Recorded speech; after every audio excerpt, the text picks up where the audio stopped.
नमस्कार। आज हम चर्चा करने वाले हैं होलिका के बारे में।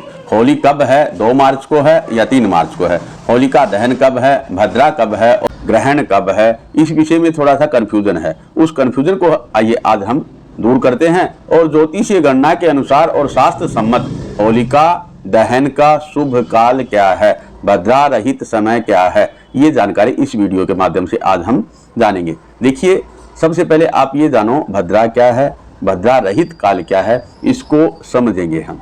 देखिए, वीडियो पूरा देखेंगे तभी आपको ये समझ में आएगा। पहला जो सूत्र है उसके ऊपर देखिए चलते हैं कि प्रदोष काल व्यापनी, यानी नंबर 1 होलिका दहन के विषय में कि प्रदोष काल व्यापनी पूर्णिमा तिथि, फाल्गुन मास की पूर्णिमा तिथि वो भी प्रदोष काल व्यापनी हो, ये पहला सूत्र है। दूसरा, भद्रा रहित काल यानी भद्रा से रहित समय, ये इसका दूसरा है। और तीसरा कि प्रदोष काल भी हो, भद्रा रहित समय भी हो और पूर्णिमा तिथि भी हो, यानी ये तीनों चीजें एक साथ मिले उस प्रशस्त काल में होलिका दहन करना चाहिए, ये शास्त्र आज्ञा है। और धर्म सिंधु का मत है कि सा प्रदोष व्यापिनी भद्रा रहिता ग्राह्या, यानी प्रदोष व्यापिनी पूर्णिमा जो भद्रा रहित काल हो उस काल को ग्रहण करना चाहिए होलिका दहन में।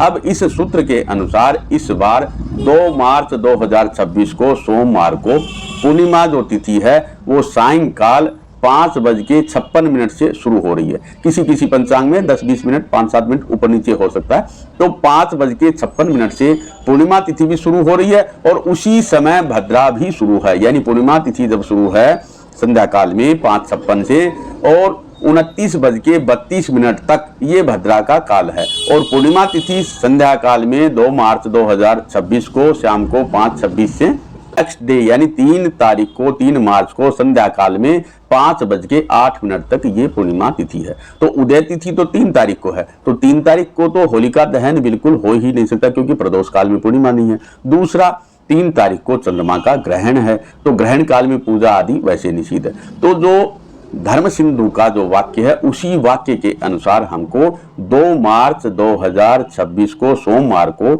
भद्रा रहित काल जानना है, उसी समय में हमें होलिका दहन करना ये शास्त्र आज्ञा देता है। अब इस सूत्र के अनुसार पूर्णिमा तिथि दोनों दिन, यानी कि अगर 2 दिन पूर्णिमा तिथि हो, पहले दिन भी यानी 2 तारीख को भी पूर्णिमा है और 3 मार्च को भी पूर्णिमा है, तो दोनों दिन होने पर जो प्रदोष व्यापिनी पूर्णिमा है वो ही ग्राह्य है। तो प्रदोष व्यापिनी पूर्णिमा हमको 2 मार्च को ही मिल रही है। 3 मार्च को प्रदोष काल में प्रतिपदा तिथि है। उसमें भी पंचांग के अनुसार कि अगर पूर्णिमा तिथि से प्रतिपदा तिथि का मान ज्यादा हो उसको वृद्धिगामिनी प्रतिपदा बोलते हैं। इस बार वृद्धिगामिनी प्रतिपदा नहीं है, ह्रासगामिनी प्रतिपदा है। ह्रासगामिनी का मतलब है पूर्णिमा तिथि से प्रतिपदा तिथि का मान कम है, तो ह्रासगामिनी प्रतिपदा है। तो उस दिन तो किसी भी तरीके से होलिका दहन प्रशस्त है ही नहीं।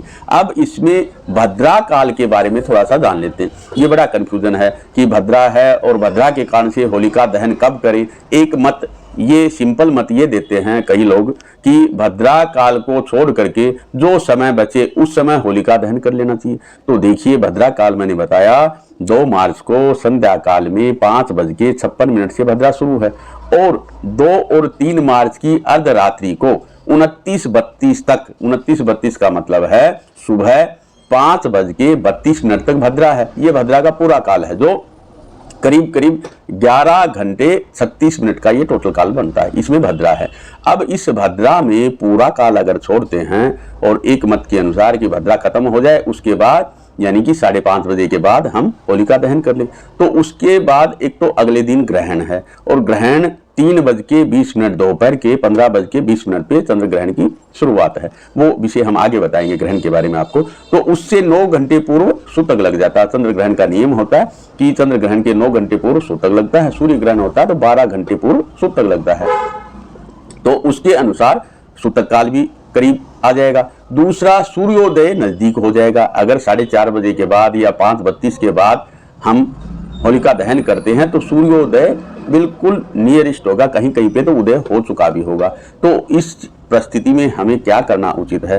तो शास्त्र हमें आज्ञा देते हैं कि आप भद्रा रहित काल की बजाय भद्रा के मुख्य काल को रहित कर दो, यानी भद्रा के मुख्य काल को छोड़ करके भद्रा के पुच्छ काल में यानी बाकी समय में आप होलिका दहन कर लो। ये शास्त्र सम्मत है और शास्त्र आज्ञा देते हैं। जैसे कि भद्रा की समाप्ति अगर, शास्त्र क्यों आज्ञा देते हैं कि भद्रा अगर समाप्ति निशीथ काल के बाद है, यानी कि मध्य रात्रि को निशीथ काल बोलते हैं, तो मध्य रात्रि के बाद भद्रा है, बल्कि भद्रा तो उससे भी आगे है, तो इतनी लंबी भद्रा है तो उसका जो मुख्य भाग है, मुख्य काल है, उसको वर्जित माना गया है। उसको छोड़ करके बाकी जो भद्रा का काल है जिसको हम पुच्छ भाग बोलते हैं, उसमें शास्त्र आज्ञा के अनुसार होलिका दहन करना प्रशस्त है, बिल्कुल शास्त्र की आज्ञा है।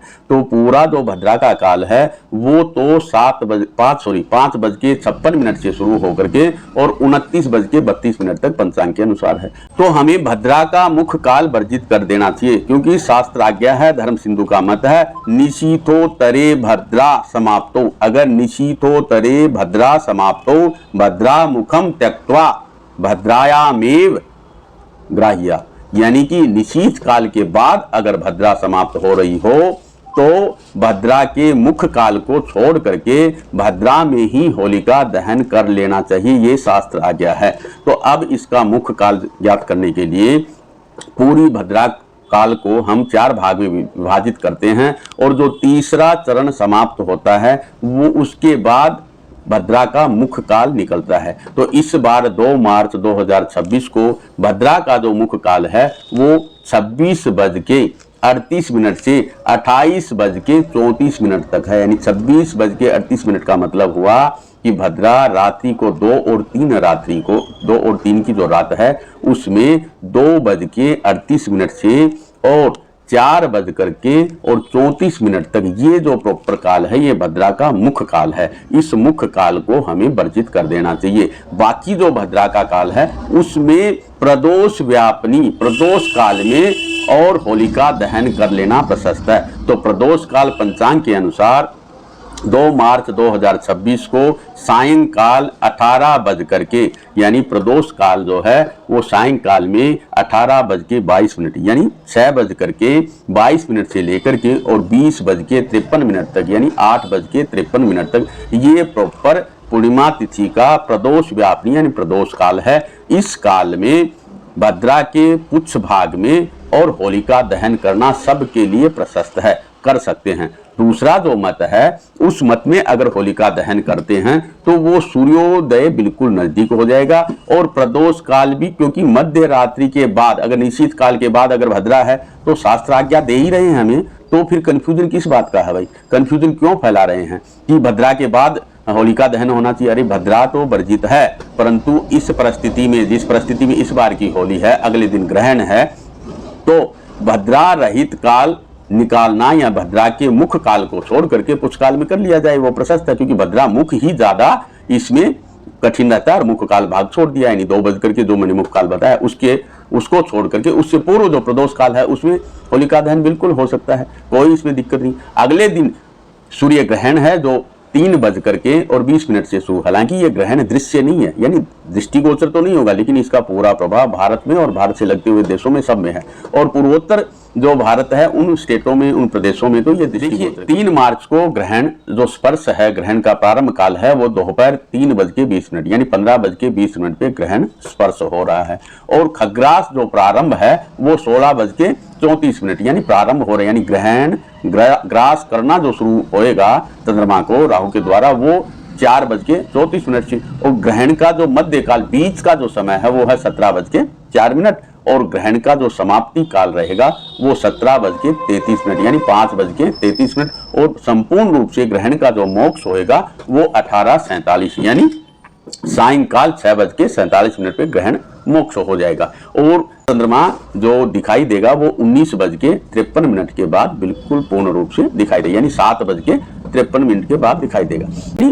उसके बाद धूली बंधन, जिसको हम दुल्हन, तो नेक्स्ट डे अगले दिन 4 तारीख को दुल्हन बनाइए। ये होलिका के बारे में ये वीडियो था। आशा है यह विषय आपको समझ में आया होगा और आप अपने परंपरा और अपने मतानुसार इसको मनाइए। होलाष्टक यानी कल से 24 तारीख से होलाष्टक शुरू है, ये 8 दिन का पर्व है। इसमें 27 तारीख को एकादशी से ढाल थापना आदि शुरू हो जाता है, बड़कुल्ले जिनको बोलते हैं वो बनाते हैं और बना करके, और इस बार 1 तारीख को रविवार को पुष्य नक्षत्र भी है, तो बड़कुल्ले बना करके पूजा आदि कर करके और दोष के बाद होलिका दहन अपने उपयुक्त समय में करें, प्रदोष काल में करें। बाकी आप अपनी स्वेच्छानुसार करें। धन्यवाद, नमस्कार।